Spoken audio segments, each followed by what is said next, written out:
Chris, do these Cold War corollaries make sense in an era where we're dealing with non-state actors? Well, it's his attempt, I think, to try to establish some foreign policy bona fides. But if you actually listen to the speech, and you had to ignore the series of contradictions, whether the fact that, he professes he opposed the Iraq War when he actually didn't, when he talks about how he opposed, the Libyan intervention when he actually didn't, when he talks about nation building being wrong when he actually supports it. I mean, part of the problem, I think, with Donald Trump is because he doesn't have any kind of significant policy background, and he hasn't done what a good candidate does, who lacks that kind of experience or knowledge, which is go out there and talk to experts and learn and study.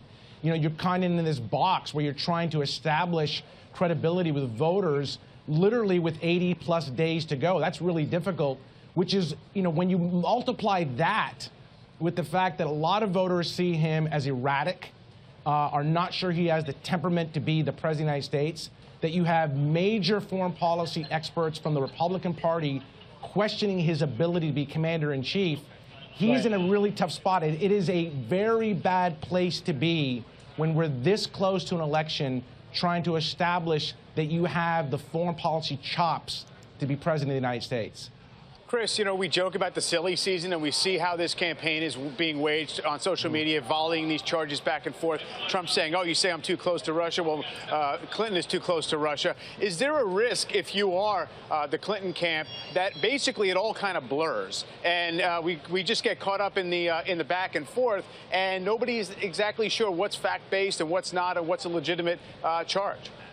I would say that would be probably a bigger concern if this was a closer race. But I think what's happening right now, and you're seeing this in some of the key battlegrounds, I mean, when you're seeing both the campaigns and outside groups pull money from critical or should be critical battlegrounds like Virginia and Colorado, that is a pretty important signal as to the depths of trouble that Donald Trump is in. This election is becoming, and listen, it's still so-called early, but we're at that point now where voters are really starting to lock in.